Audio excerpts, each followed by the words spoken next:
Hey guys, आज की video में हम ट्रिग्नोमेट्रिक फंक्शंस के कुछ कॉन्सेप्ट्स डिस्कस करेंगे। अब लास्ट वीडियो में हमने trigonometric identities and trigonometric functions of the sum and difference of the angles discuss किया था। अब आज की वीडियो में हम ट्रिग्नोमेट्रिक इक्वेशंस डिस्कस करेंगे और उनका प्रिंसिपल सोल्यूशन और जनरल सोल्यूशन डिस्कस करेंगे। सबसे पहले हमारे पास है ट्रिग्नोमेट्रिक इक्वेशंस क्या होती हैं। नाउ ऐसी इक्वेशंस जिनमें हमारे पास ट्रिग्नोमेट्रिक फंक्शंस होते हैं ऑफ अ वेरिएबल, उन्हें हम ट्रिग्नोमेट्रिक इक्वेशंस कह देते हैं। जैसे सपोज हमारे पास है sine theta plus cos theta is equal to 1। So now this is an equation. अब एक इक्वेशन एक आइडेंटिटी कब बनती है, ये हमने लास्ट वीडियो में भी डिस्कस किया कि जब हर एक वैल्यू ऑफ थीटा के लिए एक इक्वेशन ट्रू हो जाती है for all the values of theta, then we can say that is a trigonometric identity. लेकिन अगर हम इस इक्वेशन की बात करते हैं तो ये हर एक वैल्यू ऑफ थीटा के लिए ट्रू नहीं होगी। जैसे let us say if I put theta is equal to 30 degrees, तो उस केस में हमारे पास साइन थीटा की वैल्यू जो है that is half plus cos theta की जो वैल्यू है that is √3/2। So this will become 1 plus √3/2 which is definitely not equal to 1। So therefore 30 degree के लिए ये इक्वेशन ट्रू नहीं है। लेकिन स्टिल क्योंकि इसके अंदर ट्रिग्नोमेट्रिक फंक्शंस हैं ऑफ अ वेरिएबल थीटा, तो आई can say that this is a trigonometric equation.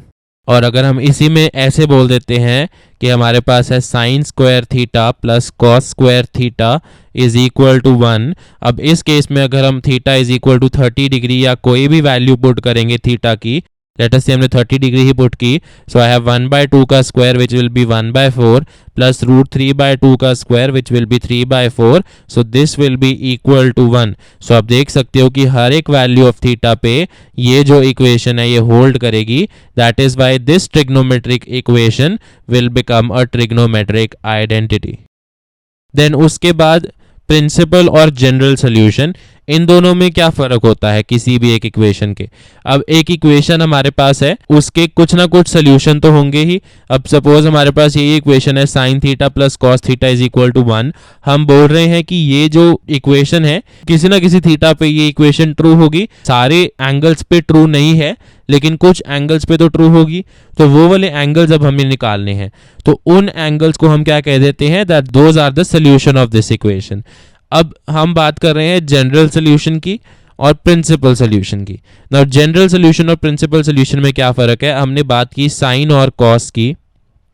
ना हमें पता है दैट साइन और कॉस जो है वो 2π के बाद रिपीट करते हैं। तो हमें क्या होता है कि x को अगर हम 0 और 2π के बीच में रखें और हम सोल्यूशन निकालें किसी भी एक इक्वेशन का, तो वो जो हमारे पास सोल्यूशन आएगा that will be the principal solution.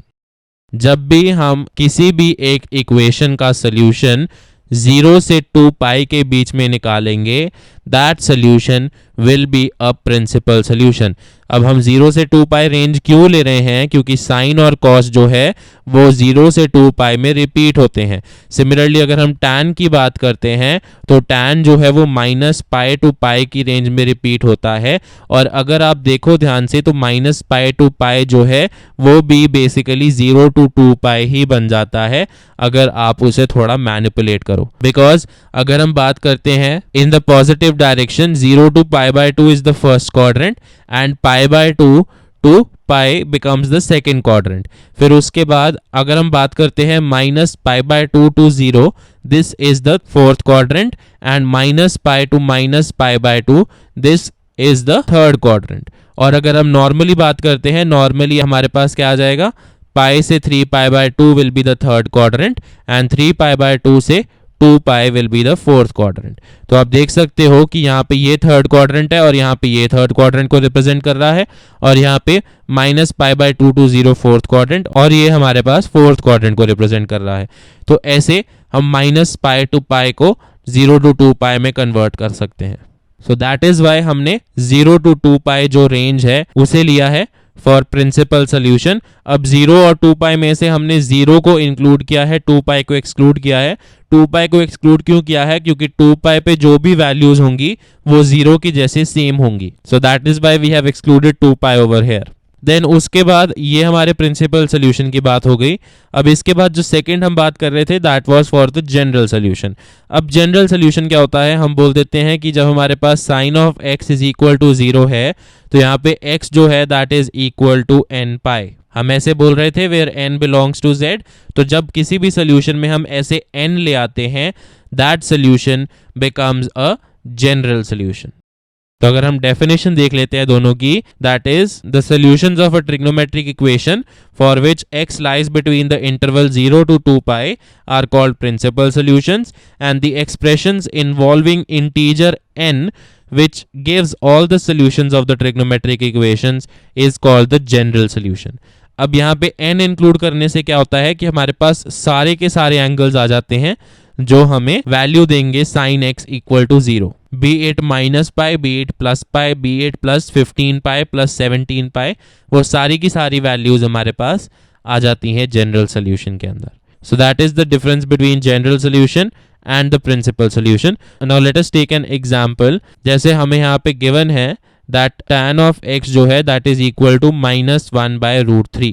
तो tan x जो है यहाँ पे that is equal to -1 by root 3। अब अगर हम बात करते हैं let us say हम माइनस को भूल जाते हैं। Now tan of theta हम ले लेते हैं is equal to 1 by root 3। तो अगर हम सिर्फ फर्स्ट क्वाड्रेंट की बात करते हैं, फर्स्ट क्वाड्रेंट में थीटा की वैल्यू क्या हो जाएगी इस केस में, that will become 30 डिग्रीज और you can say that it will be equal to pi by 6। तो tan पाई बाय 6 की वैल्यू हमारे पास 1 बाय रूट 3 होती है ना। अब यहाँ पे हमारे पास है -1 by root 3, that means -1 by root 3 tan theta minus कहाँ होता है, सेकेंड क्वाड्रेंट में माइनस होता है और फोर्थ क्वाड्रेंट में माइनस होता है। सो दैट मीन्स हमारे पास इस केस में जो प्रिंसिपल वैल्यू है वो सेकेंड और फोर्थ क्वाड्रेंट में लाई करेगी। तो हम इसे सेकेंड और फोर्थ क्वाड्रेंट में देखते हैं। सेकेंड और फोर्थ क्वाड्रेंट में अब जब हम लिखेंगे यहाँ पे that will B tan of pi minus pi by 6, एक ये वैल्यू हो जाएगी फॉर -1 बाय रूट 3 एंड दूसरी जो वैल्यू होगी that will B tan of 2 pi minus pi by 6। तो ये हमारे पास दो वैल्यूज आ जाएंगी फॉर -1 बाय रूट 3। तो पहली जो value I for the angle that is 5 pi by 6 and जो दूसरी वैल्यू आई वो हमारे पास आ गई 11 पाई बाय 6। तो ये जो दो वैल्यूज हैं ये वैल्यूज आ जाती हैं हमारी x की, for which tan x is equal to -1 by root 3। तो बेसिकली पहले आपको इस केस में देखना है कि जो वैल्यू आपको गिवन है वो किस एंगल के लिए गिवन है, फिर उसके बाद हम देखेंगे कौन सा क्वाड्रेंट है, फिर उस क्वाड्रेंट के अकॉर्डिंग हम एलाइड एंगल्स को यूज करके हमारी रिक्वायर्ड प्रिंसिपल सोल्यूशन निकाल लेंगे। अब इसके बाद जो है that is general solution. General solution निकालने के लिए हमारे पास तीन बेसिक फॉर्मूलाज होते हैं, तो पहले हम वो देख लेते हैं। तो वो देखने के लिए हमारे पास एक फॉर्मूला होता है साइन का। Now let us say that we have been given that sine of x is equal to sine of y। ये हमें गिवन है that sine x is equal to sine y। तो हम यहाँ से क्या करते हैं that sine x minus sine y इसको 0 ले लेते हैं। नाउ यहाँ पे हमारे पास क्या है sine x minus sine y, this can be written as 2 times cos of x plus y by 2 into sin of x minus y by 2, this is equal to 0। अब यहाँ से हम क्या कह सकते हैं that cos of x plus y by 2 is equal to 0 और sin of x minus y by 2 is equal to 0। अब हमारी जो सेकंड वीडियो थी उसमें हमने डिस्कस किया था कि sine of x is equal to 0 जब हमारे पास आता है तो x की जो वैल्यू होती है that is n pi where n belongs to the integers। then similarly अगर हम बात करते हैं cos of x की, when cos of x is 0 तो उस केस में x की जो वैल्यू होती है that is 2n plus 1 pi by 2 where n जो है it belongs to z। तो अब हम यही दोनों रिजल्ट्स को यहाँ पे यूज करते हैं। तो यहाँ से हमारे पास क्या आ जाता है that x plus y by 2 जो है that is equal to 2n plus 1 times pi by 2 where n belongs to z और यू कैन से जब हम sine x minus y by two is equal to 0 use करेंगे तो वहां से हमारे पास क्या आ जाएगा, that x minus y by two is equal to n pi where again n belongs to z। तो अब इस केस में यहाँ पे ये 2 और 2 कैंसिल हो जाएगा, हमारे पास क्या आ जाएगा, x की value will be equal to 2n plus 1 times pi minus y where n belongs to z। और आई कैन से यहां से हमारे पास x की वैल्यू क्या आ जाएगी, 2n pi plus y and where n belongs to z। अब एक हमारे पास ये सोल्यूशन आ रहा है और एक ये सोल्यूशन आ रहा है। अब हम इन दोनों सोल्यूशंस को कंबाइन कर देते हैं। तो जब हम इन दोनों सोल्यूशंस को कंबाइन करेंगे, यहां से आप देख सकते हो हमारे पास सारे के सारे इवन पाई वैल्यूज हैं और यहाँ पे सारे हमारे पास ऑड पाई वैल्यूज हैं। यहाँ पे कौन सी वैल्यू आएगी, यहाँ पे पाई, 3 पाई, देन उसके बाद 5 पाई एंड सो ऑन आएगा। यहाँ से हमारे पास आएगा 2 pi, 4 pi, then 6 pi and so on, 0 भी आएगा। तो जब हम ऑड और इवन दोनों को कंबाइन करेंगे तो यहाँ से हमारे पास पूरी काउंट के लिए आ जाएगा, सारे के सारे इंटीजर्स के लिए आ जाएगा। दैट मीन्स हमारे पास 0, then pi, then 2 pi, then 3 pi and so on, सारी वैल्यूज के लिए है। दैट मीन्स जब हम कंबाइन करते हैं यहाँ से x की जो वैल्यू आएगी दैट विल बी n पाई, फिर उसके बाद प्लस, नाउ यहाँ पे हमारे पास माइनस y है और यहाँ पे प्लस y है। दैट मीन्स जब हमारा n ऑड है तो यहाँ पे माइनस होना चाहिए और जब हमारा n इवन है तब यहाँ पे प्लस होना चाहिए, क्योंकि यहाँ पे आप देख सकते हो हमारे पास सारी ऑड वैल्यूज हैं और यहाँ पे हमारे पास सारी इवन वैल्यूज हैं।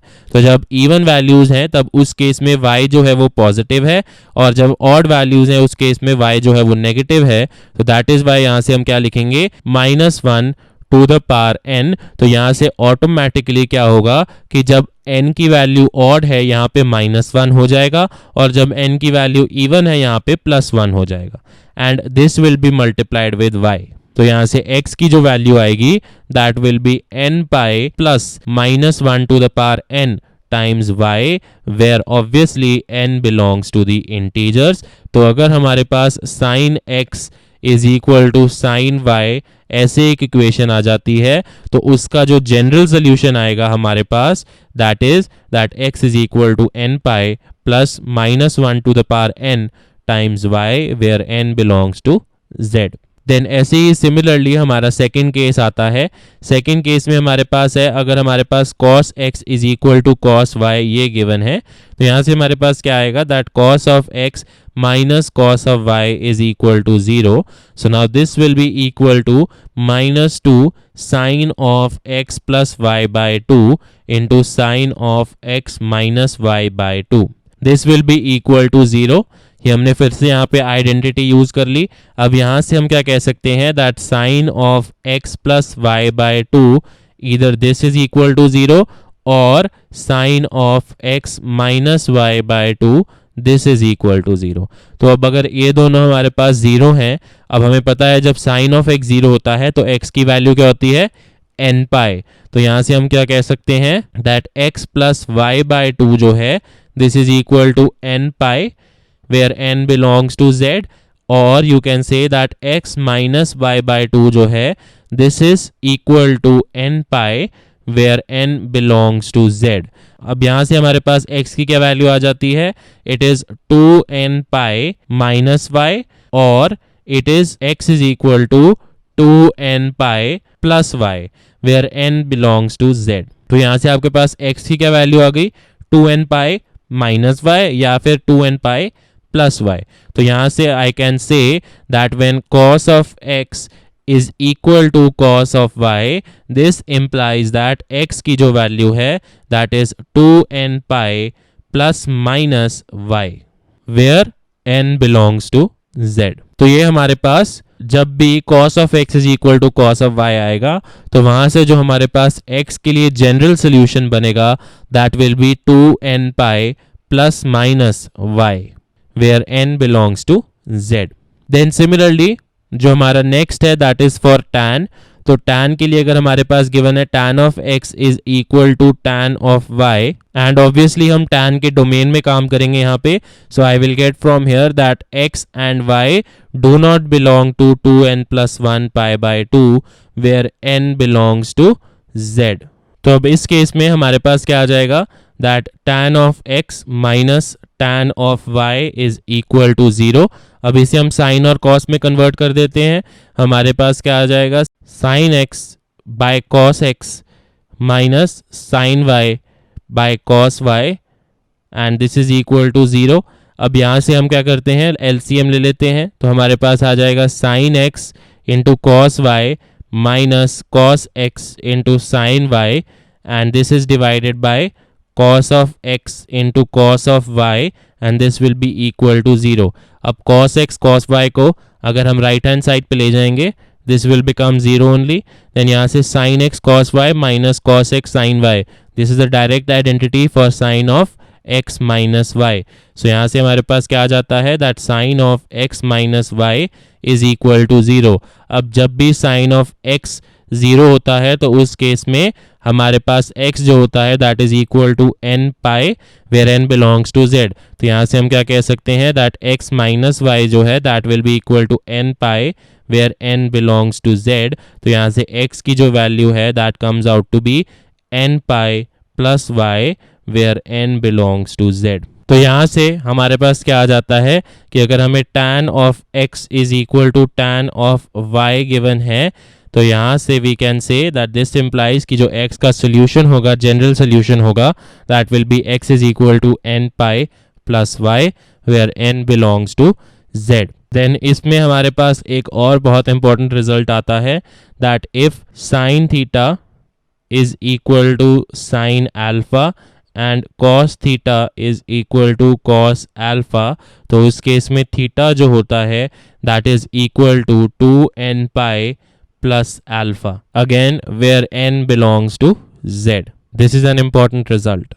then उसके बाद अगर हम इसका एक एग्जांपल देख लेते हैं, लेट अस से हमें एक इक्वेशन गिवन है that is 2 cos square x plus 3 sin x is equal to 0 और हमें इसका जनरल सोल्यूशन निकालना है। तो उसके लिए अब हम क्या करेंगे, इस पूरी इक्वेशन को साइन में कन्वर्ट करेंगे सबसे पहले।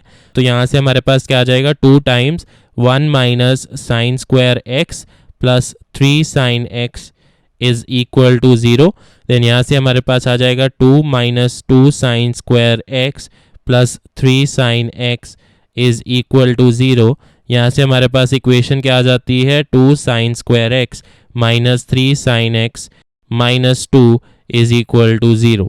अब हम यहाँ पे splitting of middle term use करेंगे। स्प्लिटिंग ऑफ मिडिल टर्म में हम -3 को स्प्लिट करेंगे इन 2 टर्म्स सच दैट जो सम है that is -3 and product is 2 into -2। तो यहाँ से हमारे पास जो 2 टर्म्स आएंगी दे विल बी -4 एंड +1। तो यहाँ से हमारे पास क्या आ जाता है, we will get 2 sine square x -4 sine x then plus sine x and -2 is equal to 0। अब पहली 2 टर्म्स में से हम 2 साइन एक्स कॉमन ले लेते हैं and inside the bracket I will get sine x -2। देन उसके बाद जो रिमेनिंग 2 टर्म्स है उनमें से हम +1 कॉमन ले लेते हैं, I will get sine x -2 inside the bracket and this is equal to 0। तो यहाँ से हमारे पास आ जाएगा 2 sine x +1 and this is multiplied with sin x -2 and this is equal to 0। तो यहाँ से हमारे पास sin x की 2 वैल्यूज आ जाती हैं, एक वैल्यू आएगी -1/2 और sin x की जो दूसरी वैल्यू है that will come out to be 2। Now sin x की अगर हम बात करते हैं तो sin x जो है it lies in the range -1 to 1, so therefore sin x can not be 2। तो दैट इज वाई ये हम रिजेक्ट कर देते हैं क्योंकि साइन की वैल्यूज जो हैं that will always be between -1 to 1। फिर उसके बाद अगर हम बात कर रहे हैं sine of x is equal to -12 की, तो फर्स्ट क्वाड्रेंट सेकंड क्वाड्रेंट में साइन पॉजिटिव होता है और थर्ड क्वाड्रेंट में साइन नेगेटिव होता है। और अगर हम साइन 1/2 की बात करते हैं, sine of theta is equal to 1/2 which will be equal to sine of 30 degrees which is sine of π/6। So that is why theta जो है वो हमारे पास π/6 होगा इस केस में। तो आई कैन से यहाँ से that sine of x will be equal to -12 will be equal to sine of π plus π/6। तो यहाँ से हम क्या कह सकते हैं कि जो हमारे पास साइन x की वैल्यू है that will be sine of 7π/6। तो यहाँ से हम क्या कह सकते हैं, x का जो सोल्यूशन होगा that will be n pi plus minus 1 to the power n 7 pi by 6 and this is where n belongs to z. तो ये हमारे पास जनरल सोल्यूशन आ जाता है for the given equation. Then let us say हमारे पास एक और इक्वेशन है which is of the form cos 4x is equal to cos of 2x. Now हमारे पास आइडेंटिटी क्या थी, दैट cos ऑफ 2x जो है that is equal to 2 cos square x minus 1. अब यही आइडेंटिटी को हम cos 4x पे यूज करते हैं. तो cos 4x को जब हम cos 2x की जगह पुट करेंगे this will be equal to 2 cos square 2x minus 1 which is equal to cos 2x. तो यहाँ से हमारे पास इक्वेशन क्या बन जाती है, that 2 cos square 2x then minus cos 2x then minus 1 is equal to 0. Then again यहाँ पे हम स्प्लिटिंग ऑफ मिडिल टर्म लगाएंगे तो I will get 2 cos square 2x minus 2 cos of 2x then plus cos of 2x minus 1 is equal to 0. तो अब यहाँ से first to terms में से हम 2 cos 2x कॉमन ले लेते हैं. I will get 2 cos 2x common, अंदर आ जाएगा cos 2x minus 1 and plus अब जो बाकी दो टर्म्स है इनमें से हम प्लस 1 कॉमन ले लेते हैं. I will get cos 2x minus 1 inside the bracket and this is equal to 0. तो यहाँ से हमारे पास क्या आ जाता है 2 cos of 2x plus 1 and this is multiplied with cos of 2x minus 1 is equal to 0. तो अब यहाँ से हमारे पास क्या आ जाता है that cos of 2x की एक वैल्यू आ जाएगी minus 1 by 2 और you can say that cos of 2x की हमारे पास एक वैल्यू आ जाएगी 1. Now cos of 2x की जब वैल्यू 1 है cos of 0 पे 1 होता है तो हम क्या कहेंगे that cos of 2x जो है this is equal to 1, this is equal to cos of 0 degree. तो यहाँ से हमारे पास 2x की जो वैल्यू है that will B 2n pi plus minus 0. तो यहाँ से उसके बाद हमें x की वैल्यू चाहिए तो हम ये 2 और 2 कैंसिल कर देंगे. तो यहाँ से x की जो वैल्यू है that comes out to be n pi. तो एक वैल्यू हमारे पास x की आ जाएगी n पाई. देन उसके बाद cos 2x जो है that is equal to minus half. Now cos जो है वो नेगेटिव होता है in the second and the third quadrants. तो अगर हम माइनस हाफ की बात करते हैं और तो cos of theta is equal to half when theta is equal to 60 degree. तो इस केस में थीटा की वैल्यू जो है दैट इज पाई बाय 3 और हमारा सेकेंड क्वाड्रेंट में जाना है तो आई कैन से यहाँ से दैट cos ऑफ 2x जो है which is equal to minus half this will be equal to cos of pi minus pi by 3. अब यहाँ से I can say that cos of 2x is equal to minus half is equal to cos of 2 pi by 3. तो यहाँ से 2x की जो value है that will come out to be equal to 2n pi plus minus 2 pi by 3. अब यहाँ से हम फिर से ये 2 कैंसिल कर देते हैं तो ये 2 और ये 2 कैंसिल हो जाएगा. तो यहाँ से x की जो वैल्यू है that will come out to be n pi plus minus pi by 3 और x is equal to n pi.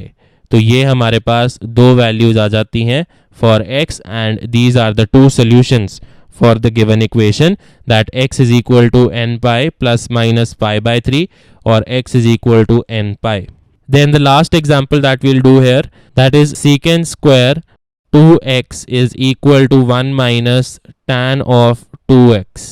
तो यहाँ से ये तो सिंपल है, आप secant square 2x को कैसे लिख सकते हो 1 plus tan square 2x is equal to 1 minus tan of 2x. तो यहाँ से 1 और 1 कैंसिल हो जाएगा. I will get tan square 2x plus tan of 2x is equal to 0. यहाँ से हम tan 2x को कॉमन ले लेंगे. Inside I will gate tan 2x plus 1 and this is equal to 0. तो यहाँ से हमारे पास क्या आ जाएगा that either tan 2x is equal to 0 or I will get that tan of 2x is equal to minus 1. तो यहाँ से I can say that tan of 2x is equal to 0 is equal to tan of 0. तो यहाँ से हमारे पास 2x की जो value है that comes out to be n pi plus 0. तो यहाँ से आ जाएगा हमारे पास x की value n pi by 2 where n belongs to the integers. Then उसके बाद we have tan 2x is equal to -1. Now tan is negative in the second and the fourth quadrants. तो अगर हम second quadrant की बात करते हैं और tan की वैल्यू 1 कब होती है, that tan theta is equal to 1 is equal to tan of 45 degree which is pi by 4. So theta की वैल्यू pi by 4 पे, so I can say that tan 2x is equal to -1 will be equal to tan of pi minus pi by 4, that is in the second quadrant. तो यहाँ से हमारे पास tan 2x की जो value है that will be equal to -1 will be equal to tan of 3 pi by 4, और यहाँ से हमारे पास 2x जो है that will be equal to n pi plus 3 pi by 4, and यहाँ से अगर हम 2 से डिवाइड करेंगे I will get x is equal to n pi by 2 plus 3 pi by 8 and where n belongs to z.